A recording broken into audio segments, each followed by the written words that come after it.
Chances are you have heard of the terrifying jaguar warriors of Aztec culture. But Aztec military tradition is much more varied than just these remarkable warriors. War was a key component of Aztec society, dominating all aspects of life, including religion, politics, and the economy. As far as the Aztecs were concerned, war was not only a means of seizing territory and resources, but also a way of honoring their gods and securing the world's existence.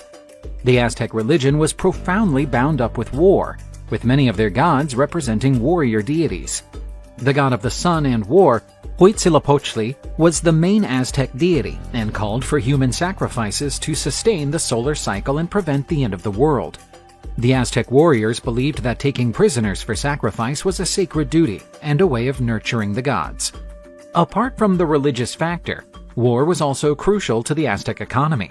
Military achievements guaranteed access to prized resources such as food, precious metals, and tributes from subdued peoples.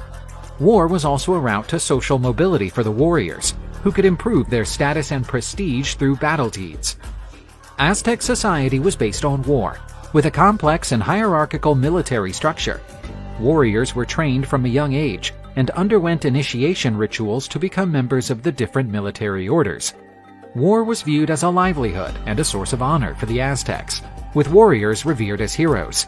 The roots of Aztec warrior culture stretch back to their Chichimex origins, nomadic peoples of northern Mexico well known for their fierceness and hunting skills.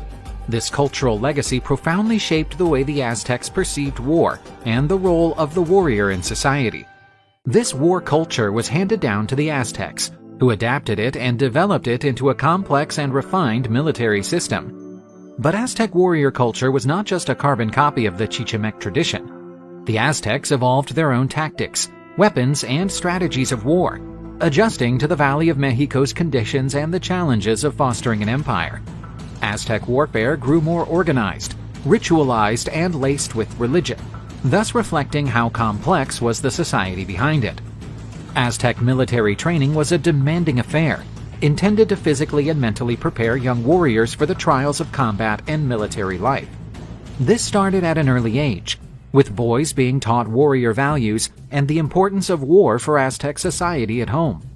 Upon reaching adolescence, these young men entered military schools, such as Tepozcali, where they were put through an intensive training regime. Physical activities involved running, swimming, strength, and agility exercises, along with learning hand-to-hand combat techniques and weaponry, such as the macahuitl, the spear, and the bow and arrow. Besides physical conditioning, the young warriors also received mental and spiritual training. They learned about Aztec history and mythology, the religious rituals attached to war, and the importance of taking prisoners to be sacrificed to the gods. Discipline, obedience, and respect for the military order were core values taught to the young warriors. Capturing the first prisoner was an important milestone, entitling the boy to wear certain insignia and garments. Taking part in successful military campaigns and showing bravery in combat were also acknowledged with honors and promotions. The Aztec military structure was hierarchical, divided into different warrior classes with specific roles on the battlefield and in society.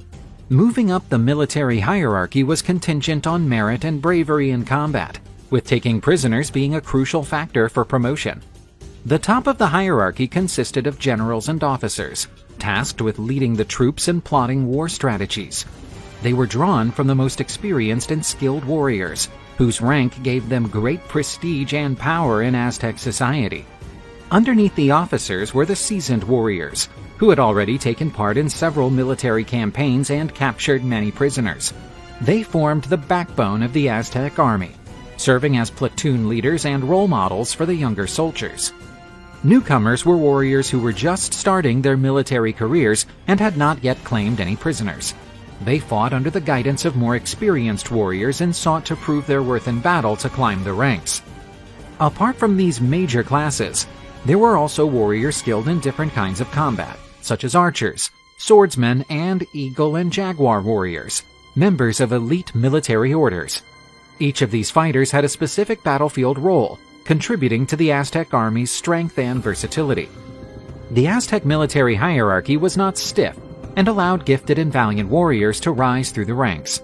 This meritocratic structure motivated warriors to do their very best in battle, striving for glory and recognition from their peers and superiors.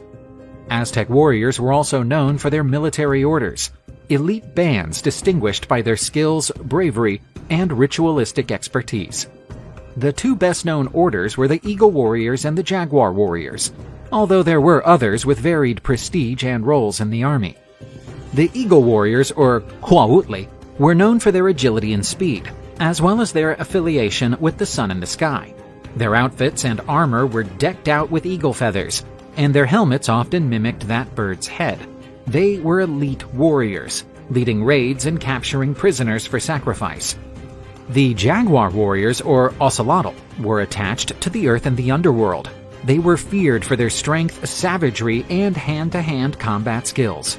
Their garments and armor were festooned with jaguar skins, while their helmets often represented the feline's head. They were shock warriors, charged with breaking through enemy lines and inflicting widespread panic. The Aztec warriors considered joining a military order to be a great honor, and belonging to these was a sign of status and prestige in society. Elite warriors were granted lands, titles, and privileges, and their achievements in battle were celebrated in poems, songs, and monuments. The Aztec military orders not only had a crucial warfare role, but also an important religious and symbolic significance. Each order was assigned to a god or set of gods, and their rituals and practices expressed this spiritual connection. The warriors believed that their skills and battle successes were the result of divine protection and aid, so joining the military orders was a way of honoring and serving the gods. Aztec warriors were equipped with different weapons and armor, each with a specific battlefield purpose. The weapons chosen depended on the warrior's class and his role in the army. Among the most iconic and feared weapons found in the Aztec arsenal was the macahuitl. This wooden sword was encrusted with sharp obsidian blades.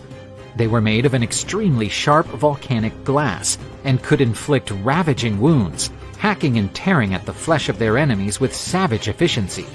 The macahuitl was an assault weapon, meant to shock and frighten the enemy ranks. For long-range strikes, the Aztecs used the pole, a versatile weapon that could be thrown at or used in thrusts. Featuring a wooden shaft and a sharp obsidian or copper tip, the pole was both effective at keeping the enemy at bay and dealing lethal wounds in close combat. Aztec archers were distance experts, using bows and arrows to hit the enemy on land and in their war canoes. Made of wood and endowed with obsidian, bone, or metal tips, the arrows were lethal weapons for skilled archers. The Aztec arsenal also featured the atlatl, a dark propellant that considerably enhanced the power and range of the throw. This resourceful weapon, used for hunting and warfare alike, allowed the Aztecs to throw darts with astounding accuracy and speed. In melee combat, the Cuajolali club was a vicious and effective weapon. Crafted from solid wood and topped with obsidian or metal spikes, the mace could crush bones and skulls, making it a much-feared weapon on the battlefield. While brutal, many of the Aztecs' weapons were not intended to be extremely lethal, as one of the main goals of their military forays was to take enemies who would be enslaved or handed over as sacrifices to the gods. On the other hand, armor and shields not only provided physical protection, but also served as status and power symbols, highlighting Aztec society's complex military hierarchy and the significance of warfare. The primary armor of Aztec warriors was the ichcahuipili, a cotton-padded garment that protected against impact weapons such as maces and axes, as well as against projectiles like arrows and darts. This armor was donned by different warrior classes and could be lavishly decorated with symbols and insignia that denoted the warrior's rank in the military hierarchy and his battle achievements. Known as chimali, the shield was crucial to protecting the Aztec warrior. Made of wood, it varied in shape and size and could be round, rectangular, or diamond-shaped.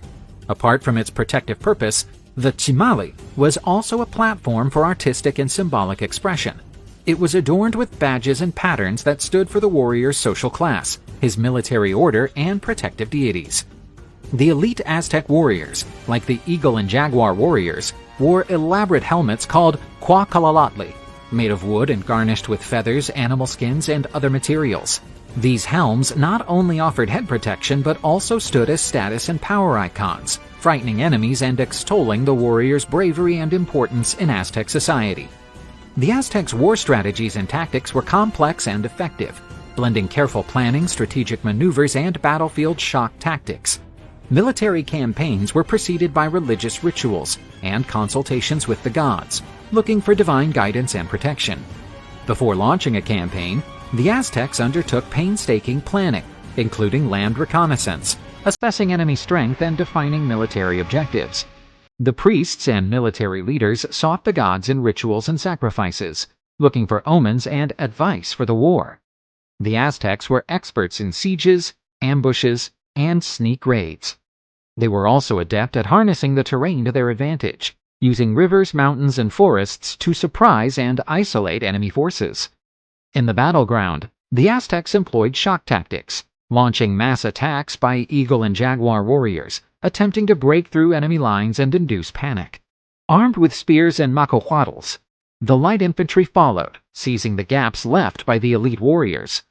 Besides military force, the Aztecs also resorted to diplomacy in pursuit of their goals. They formed alliances with neighboring city-states, offering protection and benefits in return for military support and levies. This strategy helped the Aztecs expand their empire and cement their regional power. The Aztec warriors' legacy echoes in contemporary Mexican culture. The strength, courage, and discipline of these fighters are still revered and celebrated in modern Mexico. The image of the Aztec warrior, with his unique weaponry and armor, is a powerful symbol of Mexican identity and its fertile cultural legacy. Aztec art and iconography, with their portrayals of warriors in combat, still inspire Mexican artists and designers, perpetuating the warrior's memory and legacy.